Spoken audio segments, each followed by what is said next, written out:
खतून जो है अपने आशना के साथ मिलकर अपने शोहर और अपने ससुर को कत्ल करवा देती है और उसके बाद पुलिस के लिए बड़ा चैलेंज ये भी था कि वो खतून खुद ही केस में मुद्दइया भी बनना चाहती थी। जो सुसर था वो ग्राउंड फ्लोर में सोया हुआ था, उसको बजरिया कटर उसने पहले ही कत्ल कर दिया।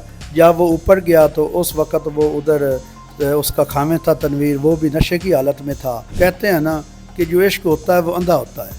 अब नौबत यहाँ आन पहुंची थी कि जो यास्मीन थी और जो उसका आशना उमैर था, उनको वो दुश्वारी पेश आ रही थी कि उनको टाइम नहीं मिल सकता था, क्योंकि वो जो उसका खामेन था सुसा था वो 24 घंटे घर में रहते थे। कॉल भी उसी ने की थी, कॉलर भी वही है रेस्क्यू 15 कॉल की, तो कॉल भी उसी ने की और कॉल भी वही करवाने वाली थी। अस्सलाम वालेकुम नाज़रीन, मैं हूं ज़ुबैर हाशमी और आप देख रहे हैं दस्तक टीवी। नाज़रीन, फैसलाबाद के सांदलबार थाना सांदलबार की हदूद में एक ऐसा वाक़या पेश आता है जिसमें एक खतून अपने आशना के साथ मिलकर अपने शोहर और अपने ससुर को कत्ल करवा देती है। किस तरह से वाक़या रिपोर्ट होता है और इसकी क्या तफसीलात है, मेरे साथ हमारे साथ मौजूद हैं इस वक्त SHO थाना सांदलबार गाजी हक नवाज साहब, इनसे बात करते हैं। अस्सलाम वालेकुम। वालेकुम अस्सलाम। अच्छा सर, बताइएगा कि वाक़या रिपोर्ट कैसे होता है और कैसे आपने जो इब्तदाई कार्रवाई है शुरू की? ये फ़र्स्ट ऑफ़ ऑल तो रेस्क्यू 15 पर कॉल मसूल होती है और कॉल मसूल होते ही मैं हमारा मुलाजमान व सीनियर अफसरान मौके पे पहुंचते हैं, जहां पर हम देखते हैं कि जो एक खतून जिसने कॉल की थी यास्मीन, जिसने अपने आशना उमैर के साथ मिल के अपने भांजों मेहरबान, असनैन, रिजवान वगैरह के ज़रिए अपने खामिन तनवीर और अपने ससुर इब्राहिम को कत्ल का प्लान किया था। हम उधर पहुंचते देखते हैं कि यास्मीन का जो ससुर था वो मौके पे ही उसकी डेथ हो चुकी थी, जबकि जो उसका खामिन था तनवीर, उसको एक आंख पे फैल लगा हुआ था जिससे उसकी हालत सीरियस थी, जिसको हमने अर्जेंटली तौर पे बजरिया प्राइवेट गाड़ी हमने अलाइड हॉस्पिटल बड़ा इलाज मुआवजे के लिए उसको शिफ्ट किया। उसके बाद हमें शक गुज़रा कि जो ये खतून है हो सकता है ये इसमें इन्वॉल्व हो, क्योंकि पहले ही इर्द गिर्द के लोगों से हमने जब तफ्तीश मौके पे की तो पता चला कि इसके निजायज़ तल्लुकात हैं। उमैर नामी जो उसी गांव का है, जो ऐसा 3 साल से इसके निजायज़ तल्लुकात थे, तो वो इसने कोशिश की कि मुद्दइया मैं ही मुकदमे की बनूं, लेकिन हमने फिर कोशिश की कि ये मुद्दइया ना बने मुकदमे की। अच्छा, इस वक्त मुद्दइया कौन है मुकदमे में? मुद्दई कौन है? जो मुद्दई हैं वो जो तनवीर था जो कत्ल हुआ था, और उसका ससुर इब्राहिम तनवीर का करीबी अजीज़ है, कज़न है ज़ैनुल आबिदीन, उसकी मुद्दइयत में हमने मुकदमा दर्ज किया था। अच्छा, मुझे बताइएगा कि जिस वक्त आप 15 की कॉल पर एक्शन लेते हुए वकूबे पे पहुंचते हैं तो तब वहाँ के क्या हालात थे? घर में कौन कौन मौजूद था उसके अलावा, उस खतून के अलावा? उस घर में वो यास्मीन मौजूद थी और ये गांव का है वकूआ था, तो काफ़ी लोग और औरतें भी उधर मौके पे मौजूद थी। जब हम पहुंचते हैं तो काफ़ी रश था, तो रश की वजह से हमने परेशानी तो लाक हुई, लेकिन हमें पता था कि हम असल हक़ाइक़ तक पहुंच जाएंगे। अच्छा, जिस तरह से आपने मुझे बताया कि ससुर को जो है वो कटर से मारा गया और शोहर पर फायर किया गया, तो फायर की आवाज़ आसपास वाले लोगों ने सुनी तो किसी ने पकड़ने की कोशिश नहीं की? इसमें यह था कि जो उसका जो खामिन था तनवीर और उसका ससुर इब्राहिम, उन दोनों को उसने नशा दिया हुआ था, नशे की हालत में, क्योंकि जो ससुर था वो ग्राउंड फ्लोर में सोया हुआ था, उसको बजरिया कटर उसने पहले ही कत्ल कर दिया। जब वो ऊपर गया तो उस वक़्त वो उधर उसका खामिन था तनवीर, वो भी नशे की हालत में था, तो उसको वो नशे की हालत में न जाग रहा था, ठीक है ना। जब जाग रहा था तो उसने फिर बजरिया पिस्टल फायर किया मेहरबान सकलैन वगैरह ने, जिससे उसकी आंख पे लगा और उसकी हालत सीरियस हो गई।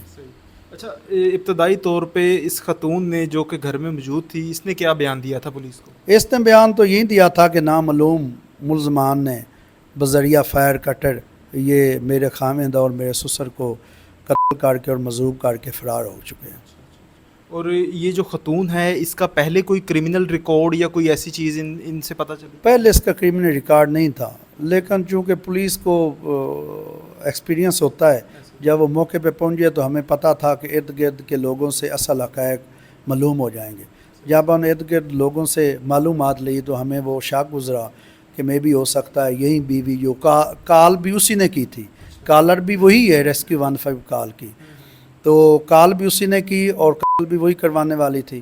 تو ہم نے شک کی بنا پہ اس کو انٹروگیٹ کیا. دوران انٹروگیشن اس نے اقبال جرم کیا کہ میں نے اپنے آشنا عمیر کے ساتھ مل کر اپنے بانجے مہربان اور حسنین اور رضوان وغیرہ کے ذریعے بلوا کر میں نے یہ دونوں قتل کروایا. اچھا یہ مجھے بتائیے گا کہ 3 سالہ جو ہے یہ تعلقات ان کے چل رہے تھے, تو اس کے بعد اب کیا نوبت آ گئی کہ جو ہے بات قتل تک جا پہنچی؟ آپ کی انویسٹیگیشن میں کیا پتہ چلا؟ اب نوبت یہ یہاں آن پہنچی تھی کہ جو یاسمین تھی اور جو اس کا آشنا عمیر تھا ان کو وہ دشواری پیش آ رہی تھی کہ ان کو ٹائم نہیں مل سکتا تھا, کیونکہ وہ جو اس کا خاوند تھا سسا تھا وہ 24 گھنٹے گھر میں رہتے تھے.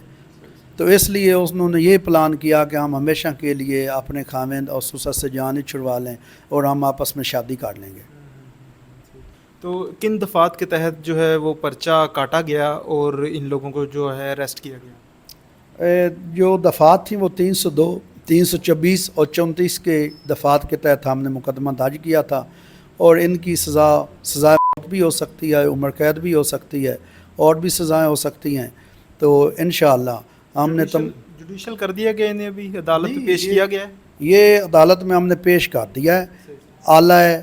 آلہ ضرب جو پسٹل تھا اور کٹا تھا وہ ہم نے برآمد کر چکے ہیں. جو تمام ملزمان ہیں یاسمین پلس اس کے جو بانجے ہیں مہربان, حسنین, رضوان اور اس کا آشنا عمیر, وہ تمام فزیکل ریمانڈ پہ ہیں, اور انشاءاللہ ہم نے برآمدگی کر چکے ہیں اور اس ریمانڈ پہ ہم نے ان کو جوڈیشل بھجوا دینا ہے. اور انشاءاللہ ہم نے تمام شہادتیں اکٹھی کر لی ہیں, اور انشاءاللہ ملزمان کے خلاف تمام شہادتیں عدالت میں پیش کر کے انشاءاللہ ان کو قرار واقع سزا دلوائیں گے انشاءاللہ. اچھا سر, دیکھنے والوں کے لیے کیا پیغام دیں گے کہ اس طرح کے واقعات سے اور نوجوان نسل جو کہ اس طرح کے تعلقات میں آ جاتی ہے وہ کس طرح سے ان کو کیسے بچنا چاہیے؟ جیسا کہ لوگ کہتے ہیں نا کہ جو عشق ہوتا ہے وہ اندھا ہوتا ہے, جو عشق ہے وہ واقعہ یہ اس سے ثابت ہی ہوتا ہے کہ اندھا ہوتا ہے. عشق کی وجہ سے یہ قتل تک, ڈبل مرڈر تک یہ بات آن پہنچی ہے. تو میں تو پیغام یہی دوں گا کہ نہ صرف قتل جرائم سے اور نہ ہی لا علمی سے ہوتے ہیں, بلکہ عشق کی وجہ سے بھی قتل ہو سکتے ہیں, جیسے یہ 2 قتل ہوئے ہیں. تو میں تو یہی بتاؤں گا کہ جو عشق ہے اس سے پرہیز ہی بہتر ہوگا. بالکل ناظرین, ہمارے ساتھ ایس ایچ او تھانہ ساندل بار غازی حق نواز صاحب موجود تھے, جو کہ اس معاملے کو جو ہے وہ اس معاملے پہ بتا رہے تھے کہ کس طرح سے کن چیلنجز کا سامنا تھا, کس طرح سے ایک خاتون جو ہے اپنے آشنا کے ساتھ مل کر اپنے شوہر اور اپنے سسر کو کروا دیتی ہے, اور اس کے بعد پولیس کے لیے بڑا چیلنج یہ بھی تھا کہ وہ خاتون خود ہی کیس میں مدعیہ بھی بننا چاہتی تھی, جس کے بعد ان کو جو ہے انویسٹیگیشن میں کافی پریشانی لاحق ہو سکتی تھی. لیکن پولیس نے بروقت کارروائی کرتے ہوئے اور بڑی اچھی کارکردگی کا مظاہرہ کرتے ہوئے جو ہے کیس کے اصل جو ہے مجرمان ان تک پہنچے ہیں. اسی کے ساتھ مجھے اجازت دیجیے. اللہ نگہبان.